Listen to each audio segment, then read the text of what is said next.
Thank you.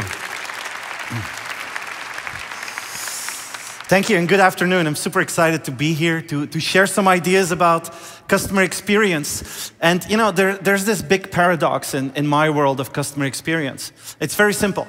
Every company that I meet has great intentions. They all want to be customer-centric. They all have the strategy. They all have the PowerPoint slides that tell the world how customer-centric they are. But if you talk with customers, very often you feel that execution is average to low.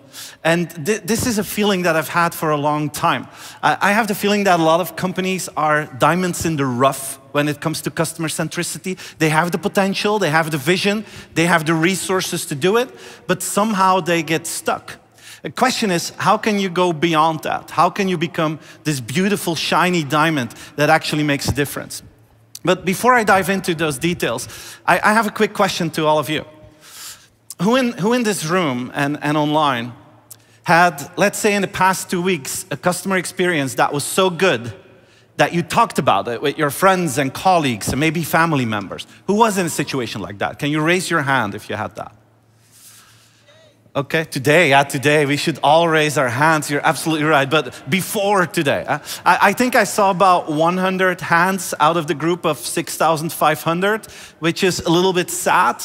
And this is the percentage that you get all the time.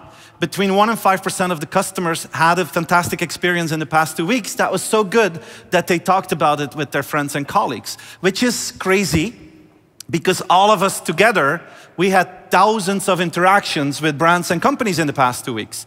And all of those companies had the feeling that they were doing an outstanding job. They were working really, really hard to give us a fantastic service. And we're like, no.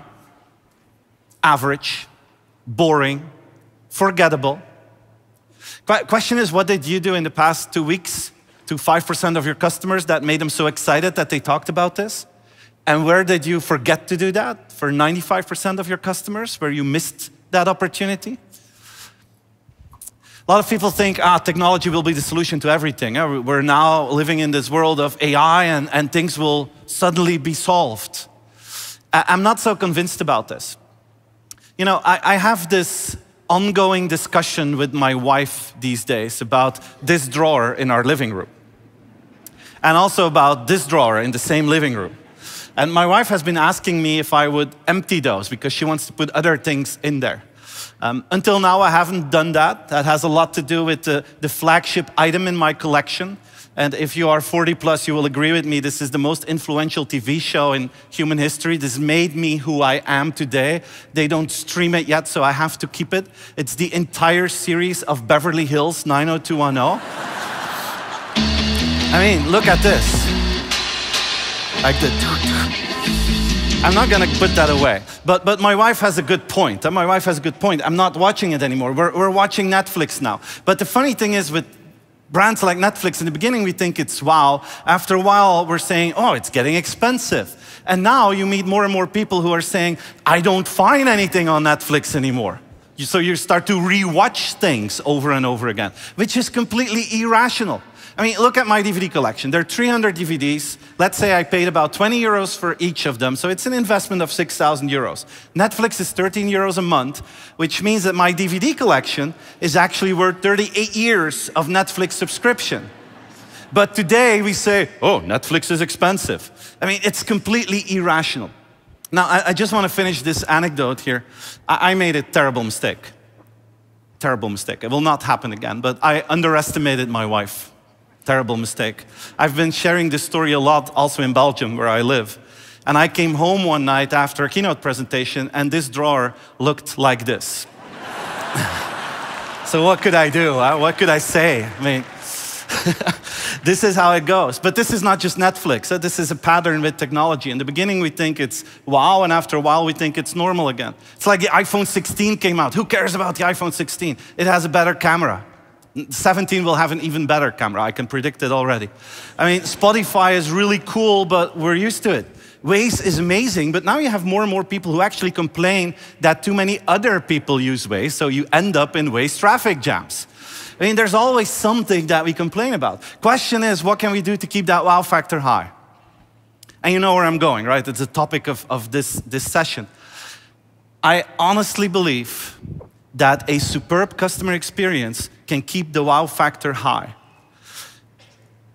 And it's irrational, but it's because it doesn't happen every single day. It's because only 5% of you had a great experience in the past 2 weeks. And again, it's completely irrational, because if you look at the brands that I just discussed, they are world class. I mean, Netflix is world class, Waze is world class. They are top notch. But the fact that we use them every single day makes it completely normal to us. A fantastic customer experience is not something that happens every single day. So because of that, it's a differentiator. This is my belief. If you want to differentiate your company as a leader, it's customer culture that will do the trick, not technology, not something else, not a new product. It's customer culture. If you want to make your diamond shiny, it's about changing the mindset. And I would like to walk you through 4 mindset transformations that you can go through as a leader to become a shiny diamond in a digital world towards your customers. The first one is really about mindset. I live in Belgium, most of you live in Finland. If I have to summarize the Belgium weather to you between October and June, this is a pretty accurate summary. And if you see this for 2 weeks, there's only one thing that you want in life. You want to see a clear blue sky. It doesn't have to be warm, but clear blue sky. We want to see the sun, right?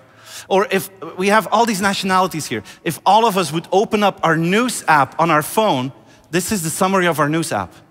Super negative, but we read it, we get dragged into it, doesn't make us happy, but we keep reading it. As businesses, we need to play a different role. I am still surprised that you have so many companies that actually communicate the things they will not do towards their customers. It doesn't work. It doesn't work. Negative communication doesn't work. Imagine that you smoke and you throw your cigarettes on the floor. A sign like this will not stop you. And you can make that a little bit more aggressive or a little bit more emotional, will not stop you. I don't know if you know this, but in Lisbon, in Portugal, there are no more cigarettes on the floor. They solved it since they installed this in their cities.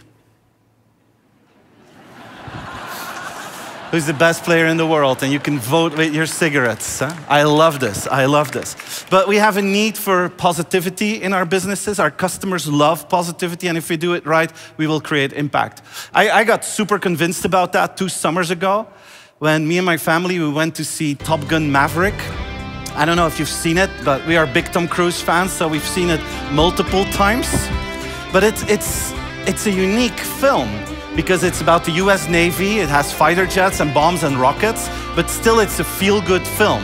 No one dies in the film. There's no real enemy in the film. And it's also super predictable.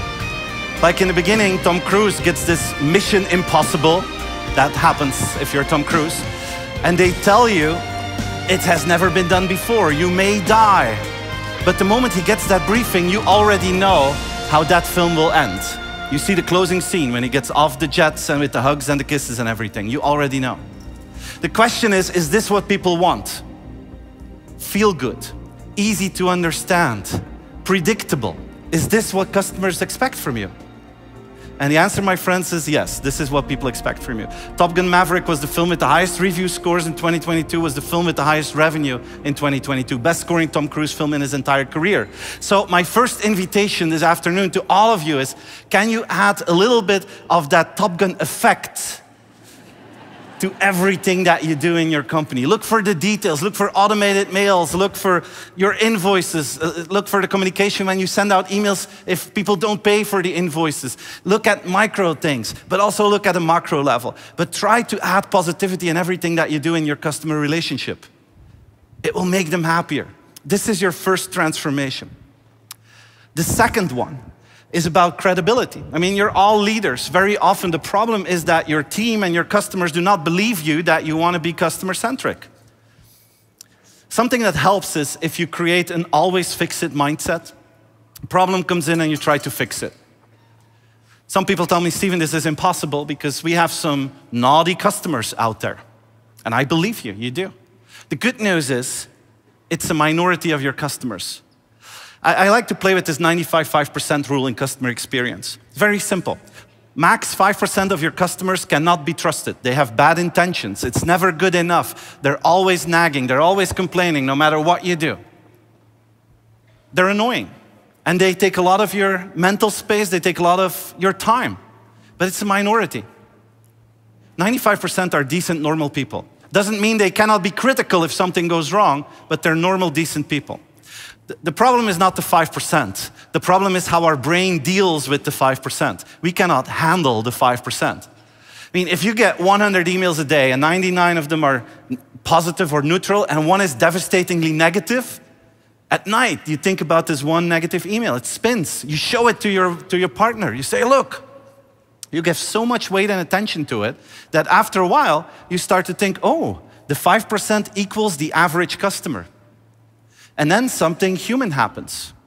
You want to protect yourself against the 5%. And you take actions. And what you're actually doing is lowering the service levels for the 95%. The moment that you can mentally accept that some of your customers will take advantage of your goodness, that's the moment when you will be able to deliver a higher quality service. Do you want to see some examples of the 95% rule in action? Like take hotels. If you go to a hotel, you have two types of hangers in those closets. The ones like you have at home, where you do like this, and then you have these things here. 95% rule, because 5% idiots steal some of these hangers, all of us have to use this thing. Or let me show you another example. This is something the Europeans in the room will recognize. It's these beauties. Anyone who thinks this is the best innovation we've ever had, or this is going to save the planet and climate change and everything? I mean, 95% of us, we spoil water all over us now. And the other 5% that threw away the lids is now throwing away the entire bottle. So we didn't solve it, we just punished the 95% normal people. 95% rule. Can you be mentally strong as a leader that you will create services based on the 95% and you accept that 5% takes advantage of that? Do you have that mental flexibility? Does your team have the mental flexibility to do the right thing? Like, I love this video. This is Disneyland Paris. A young man is proposing to his future wife. He falls on his knee, he pops out the ring, he asks a question, beautiful scenery, the girl is very emotional, about to say yes, and then this happens.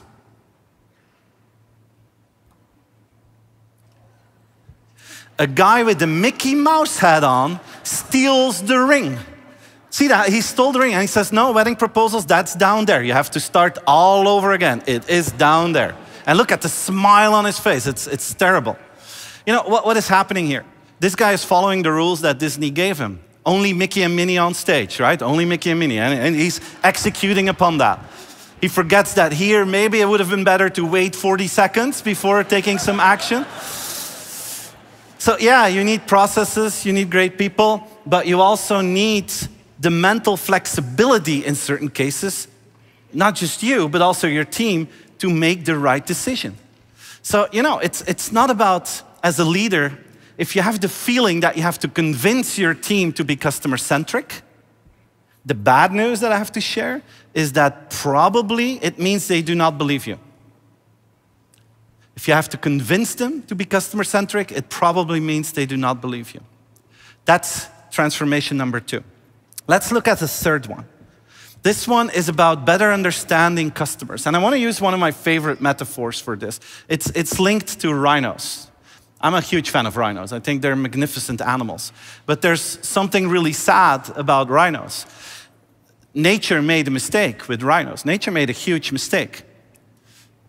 If a lion approaches a rhino, the lion thinks, no, we're not going to do that. Where are the zebras, is what the lion thinks. So nature thought, the rhino, they don't have any natural enemies. So because of that, the rhino didn't get all the premium safety features. It can't see that well, it can't smell that well. And because of that, and this is really sad, a rhino is an easy victim for poachers, which is super, super sad. But there's good news. The rhino has what I call a partner in life. It's this bird. It's called the oxpecker. The oxpecker on the back of the rhino. And this oxpecker doesn't just eat the parasites from the back of the rhino, it also functions as an alarm system. Because these birds, they have great eyesight and they spot humans from a far distance. And when they see humans, they make a different sound. And if the rhino recognizes that sound, then the rhino knows, oh my God, humans are coming, I have to run. That's what the oxpecker does on the back of the rhino. And I believe this is what your customers expect from you as well. It means this. It means that you're always around in a non-intrusive way, and you add value at the exact right moment. I think this is what your customers expect from you. Always around at the exact right moment, not intrusive, and you add value. I'm so happy that you're all taking pictures of this slide. That means that you think it's interesting. It also shows some self-awareness, which is really cool. I just heard Pep talk about all the parties that are planned for tonight, so you guys know what is on your schedule tonight, and you know tomorrow we got another full day of presentations.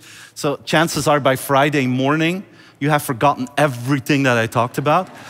And then on Monday, you're back in the office, and your customer experience person comes and says, oh, how was the customer experience part? You will say, oh, it was great. We had Will, we had Steven. What did Steven talk about? Well, yeah. And you will have to think deep, and you will say, a bird and a rhino. And they will say, oh, was he crazy? I mean, what did he do? What was the message? And then you will have to think really, really deep. And you will say, I remember now. Steven told us that we have to be always around. That was it. Please, no pictures of this slide, please. This would be too dangerous for the future of your company. Because if you only do this, you will not be the oxpecker on the back of the rhino. You will be the fly on the back of the cow. And I don't want you to be the fly on the back of the cow. Thank you. Because if you are, you're indeed always around, but you're super disturbing and you don't bring any value whatsoever. So we're not gonna do this. We're gonna be the oxpecker on the back of the rhino. We're always around. We're not intrusive. We add value at the exact right moment. This is your picture opportunity. And you know, if you want to do this, it's about creating a culture of empathy in your organization. And I know how difficult this is. So I brought a few tips to make you, or to help you to become more empathic. Here we go. Tip number 1. Observe your clients in the wild. Like imagine that you would be selling pans. Then you see, oh, this lady, she wants to make pancakes. That's good. Let's look at the other customer. Oh, she has a different need. Observe them in the wild is tip number 1. Tip number 2, learn to read between the lines. It's not because a customer tells you to do something that you have to do exactly what they tell you to do. Read between the lines. That is tip number 2. Tip number 3, don't be too hard on your team if they have to grow in things. Like what you see here is the guy on the bike is actually a bus driver in Peru. And he got complaints that he was driving too close to bicycles with his bus. So his management said, well, we're gonna teach him. And they placed him on that bike for an entire day. So I'm not sure if this is the best approach. But you know, empathy in a business context is sometimes very vague. So I try to make it a little bit more concrete, and I call it effective empathy. I had the pleasure to work with the guys from Atlantis de Palm in Dubai. Known for its outstanding customer service. And I talked with their management team and said, how did you achieve that? And they do many things. But one thing really stood out for me, was really eye-opening. They have like this daily ritual. Daily ritual. It's very pragmatic. Every day, their leadership team has a meeting about customers. Maybe 15 minutes or so. And what they do is super, super easy. They look at all the questions that came in from the day before, from guests, and they look for questions where they don't have an answer for. And if that question is also relevant for other guests, then that same day, they will install a new process. And I thought, wow, this is it.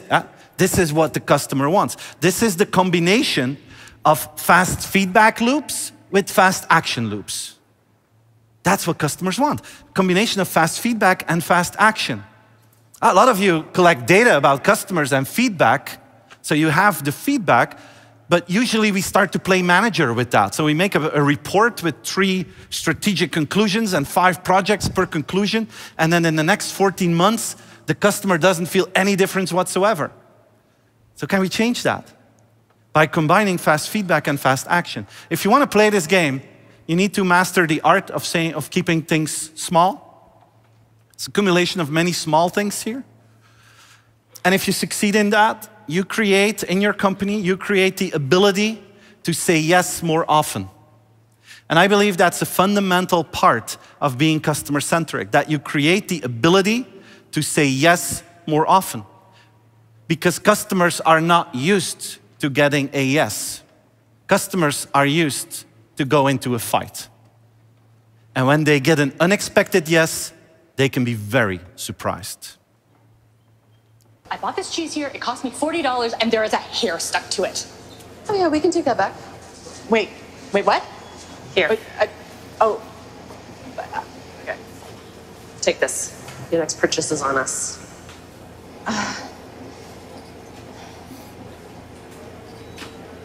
Did you want to fight? Yes, please. I would like to have a little bit of a fight. Sure. Yeah. Where's your receipt? I don't have a receipt. I can't take it back without a receipt. Oh yeah. Well, the name of the store is stamped on the cheese. Okay. How do I know you didn't just beat up somebody and steal it? Who does that? You might. Really? Yeah, you look like the kind who might. I am going to go on Yelp and I am going to give this place a scathing review. Scathing. I'm going to blow up the internet. I'm going to break it. Oh my God, you scared me so much. Please Yeah. take our money. Leave the cheese. Thank you. Thank you. Was that so hard? It's called customer service. Fine. Thank you. Fine. Thank you. That was You're really so welcome. A lot of people really like that. See you again. Bye. People are not used to getting the yes. And if you do, you surprise them. I create this metaphor for it. I call it the open door button culture. Are you familiar with these buttons from elevators? And you know this moment, right? When you're all by yourself in an elevator and the doors are slowly closing and you're looking forward to being alone in that elevator so you can shamelessly admire yourself in the mirror. But just before the doors close, you see another person on the other side that shows the clear intention to come on board with you. At that moment, you have a choice. You can say, "Not today, my friend," and bam, you close those doors. Or you can be the open door button hero of the moment and say, "Come on in, 5th floor, glad we could make it." You always have a choice. Like, I was giving a talk in London a few months ago and then take the train back to Belgium. And I was running late and there was this huge line at customs and I just knew I'm gonna miss my train. So I started to text my wife saying, "I'm gonna miss this train, I'm gonna be home 2 hours later than planned." Bad news, but you know, these things happen. I'll keep you updated. But just before I pushed send, there was this security guy who jumped in front of the line and he shouted. He was like, "Who's on the train that is about to leave in 5 to 10 minutes? So I raised my hand, 3 others did so as well. And then he shouted again, he said, "To all the others, do 1 step to the left." And they did it, they actually did it. It was like, vroom, vroom. It was like Moses and the sea opening up in front of me. And I made it on the train. I mean, he was my open door button hero of that day. And sometimes people tell me, "Yeah, Steven, with that saying, yes, we don't have time, we don't have money." I mean, this is a 2-second time investment. This is a 0 money time investment. You always have a choice. And this is the 3rd transformation, where you show the customer that you understand their needs, you translate them into small changes in the market that lead to the ability to say yes more often. That's transformation number 3. The last one that I'm going to talk about is customer loyalty. I believe in marketing that we have screwed up loyalty completely. It's super, super transactional and the initiative starts with the customer. So I have to buy 10 breads with you and the 11th is for free. Or I have to fly with you 50 times and then you fast track me through security. I have to do a lot of work and then I get a tiny little thingy back. And it works, huh? It's a marketing trick that works, but it doesn't create loyalty. Loyalty is something emotional. So I really believe that as a community of businesses, we are asking ourselves the wrong question. We always wonder, how can we make our customers more loyal to us? That's fundamentally a wrong question. I think it starts from your side as a company and asking yourself the question, how can we show more loyalty to our customers? I think this is the right question. What if loyalty doesn't start from a customer side? What if loyalty starts with us, the business side? I've been playing with this concept for a while. And a year or 2, 3 ago, there was a lady in the audience that hurt me talk about this. And she works in a chocolate factory. And she came home and she thought, I need to do something with this. So she made this plan. She said, we have all these innovations of chocolates coming in. What I want to do is I want to give every innovation for free as a sample to all our customers every time. So it's about 10 times a year that I want to give away 2 free chocolates. And the definition of a customer is you once bought something with us. Can you imagine how the board discussion goes if you launch an idea like this? They said, Isabel, just thank you for the idea. Thank you for the idea. But to make sure I understand your idea correctly, you want me to build an entire new production line. You want me to produce 10 million chocolates, and you want to give those away for free. Is that your idea? And then she said, well, if you say it like that, it doesn't sound so smart, but that was my idea. Yeah, that was my idea. I mean, in most companies, you would get fired for an idea like this. This is value destruction instead of value creation, right? And still, this is exactly what Neuhaus decided to do. And Neuhaus Premium Belgian Chocolate, 10 times a year, they sent all their customers an email saying, hey, we got something new. If you want to try it, go to our stores. We got 2 chocolates waiting for you for free. Question is this now brilliant, or is this the dumbest idea in the history of business ideas? They've been doing this now for 2-3 years, and you could say it tends towards brilliant. First of all, not everyone picks up the free chocolates, obviously. And then you have 66% of the people who do pick up the chocolate.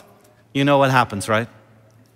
They come in this store, they see all these beautiful things, they have a wonderful smell, they have human decency, and they say, you know what, we're visiting friends this weekend, we'll buy a gift here while we're here, or it's almost Mother's Day, we'll get the gift here. So what is basically happening is that this is, as a result of their generosity, a lot more people come to their stores, most people have human decency, and they buy more. And mentally, you have to accept that 1 out of 3 walks in, gets the free stuff, and walks back out. That's fine. Since they've been doing this, they had faster growth than ever. Loyalty starts here from their side. And an idea like this, you know, if you do the typical approach and you throw this in an Excel sheet, then it becomes really depressing really, really fast. And sometimes the best customer service or experience ideas, if you throw them in the traditional philosophy of how you work, it will never, ever happen. You can kill ideas really rapidly with an Excel sheet. A friend of mine always said there are more lies or there's more fiction in an Excel sheet than in a Word file these days. It's about doing business from the heart, and that's the foundation of loyalty. Now, I've been studying loyalty quite intensively the last few years, and it's complex, but I try to simplify it. Basically, if you want to have loyal customers, you need to do 2 things right. You need to get the basics right, and you need to add emotion to that. And that sounds easy, getting the basics right, but for a lot of companies, that is still a major thing. So I would like to invite all of you to become friction hunters. Can you go home tonight as friction hunters? And friction hunters are people with an eye for detail, who see where they waste the time of customers, where they make it too complex without any reason, where they frustrate customers. A friction hunter identifies those moments, and a friction hunter knows with limited efforts we can solve this. That is what friction hunters do. Like Walmart is a fantastic example of that. Walmart has a lot of people who buy their groceries online, but then they want to pick it up in store, but people don't want to wait for a human to give them that. So they installed these huge pickup towers in all their stores. So people order online, they go to the store, they scan their QR code, and in a few seconds they get their groceries. So what you see here is a way to remove the friction of waiting in line, which is great. But then they were saying, okay, this is not going far enough because people still need to park the car, they need to walk to the store, they need to carry everything back. Those are a lot of frictions. So what if we change the parking lot into a drive-thru? So people order online, after work, they pass by the Walmart, we put everything in their trunk, they don't even have to get out, and 30 seconds later, they're gone. So they remove the friction of finding a parking spot, walking, carrying, which is wonderful. But then some critics said, yeah, but what if I don't drive home passing by a Walmart? Doing a detour is also a friction. You said, yeah, that's right. That's when they started with in-fridge delivery. 1.6 US families now have Walmart in-fridge delivery, which means that they order on their mobile, someone from Walmart goes to their house, they're opening up the door with digital locks, they film everything they do, and they put the groceries nicely and neatly in the refrigerator. So you come home and the party can begin. So they removed all frictions. But some people say, no, I disagree, because for me, that other human in my house, that would be a friction. I mean, if you don't like humans to do the work, no problem, huh? Then we send in the robots. So you see, there's a solution for every friction. I have to be honest, I'm a big fan of robots. These are my favorites from Boston Dynamics. I recently had the pleasure to visit the actual factory of Boston Dynamics. I always like the videos, but I can tell you if you're in one of their demo rooms and this machine is approaching you and they tell you it will stop, you really hope that it will stop. Huh? This is an extremely scary machine. But they give me a tip that I want to share here. If you would use them in your warehouses or so, just treat the robot with respect or feel the pain. So that has a little side story. But Walmart is a great example of a friction hunting company. And you know what the good news is about friction hunting? Everyone in your organization can be a friction hunter. Doesn't matter what your role is. It's just having an eye for details and knowing with limited efforts, we can really make a difference here. That is what friction hunters do. That's how you create that simplicity that people really value. And then you can add emotions to that. Now, to discuss this part, I would like to introduce you to one of my favorite books in the world of customer experience. It's this one, The Power of Moments by Dan and Chip Heath. I love it. And it contains good news. It tells you that you don't have to add emotion every single time. It would drive people nuts if you would do that. You have to choose the right moments. They've done their research by investigating what a visit in Disney World looks like. And Disney World is fun, of course, but not every step in that day is fun because you have to wake up early. Huh? You want to maximize your day, but waking up early in vacation isn't always fun. But you do it anyway. And then you go to the park and you see, oh no, hundreds of people woke up even earlier than us. So it's like a first disappointment. But then you have Space Mountain and you think, oh wow, fantastic. The adrenaline goes through your body, you're super happy. Then you're hungry and you have an overpriced average quality lunch. Then you wait in line for a few more hours. You do some more rides. And just at the moment when you get sick and tired of the whole thing, they have their closing ceremony with the iconic Disney music, fireworks. And you think, this is the happiest place on earth. Thank God that we came. They call this the kiss goodnight at Disney. Now, the interesting thing is, if you do research about every step of that day in Disney World, your average score is a 6.5. But if you ask people a week later, how was your day in Disney World, your score is a 9.5. This, my friends here at the Nordic Business Forum, is the power of moments in action. What you need is a peak and a transition.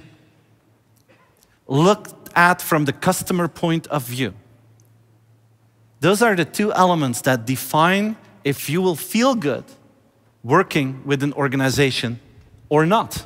So one of the questions that you need to ask yourself is this: what are the crucial moments in your customer relationship?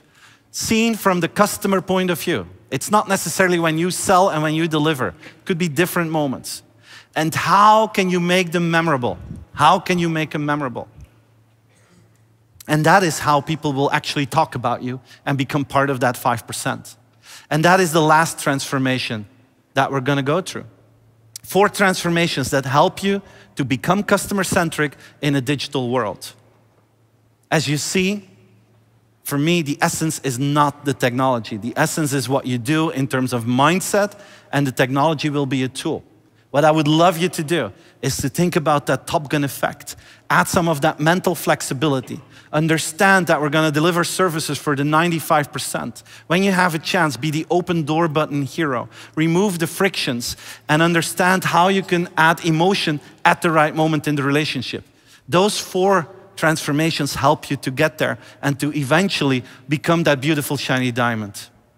Now, I'm at the end of my talk. I just want to end with a quote of Admiral McRaven. He's famous for his speeches that he gives to students in the US. He's a former Navy SEAL. And he says, if you want to change the world, start by making up your bed every single day. Because If you can't succeed in the small things in life, how could you possibly succeed in the big things in life? This is, for me, the essence of customer experience. We overestimate the impact of one strategic project, and we underestimate the impact of 50 small improvements that you can do rather easily based on mindset. I think that all of you can be more customer-centric as from tomorrow without additional budget.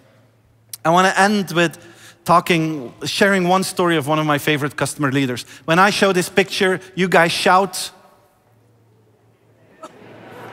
Oh, no problem, I will help, that's why I'm here. When I say Brian Chesky, you say Airbnb, or who is also good, yeah. No, Brian Chesky is the founder and CEO of Airbnb. And I don't know if you know the founding story, but he was a product leader. He studied product development. There was a conference about that in San Francisco. He lived on the East Coast, so he took his car, drove all the way to San Francisco, wanted to book a hotel, couldn't afford it, called a buddy, he says, can I sleep in an air mattress in your apartment? They did that. They went out to a bar. They heard other young people say, we can't afford it here. They said, what if we buy 3 more air mattresses, we put them on the floor, and we rent them out on a small website, Air Mattress B&B? And that's how they got started. But they said, this is such a silly idea that no one will invest in that. I mean, who would invest in that? So the only way that we can make this a success is very simple. The first 100 people that actually sleep on an air mattress in our apartment, they need to have the time of their life. It needs to be the best experience ever. So they talk about it. And we're not going to wonder about scaling to 1 million. No, it's about these 100.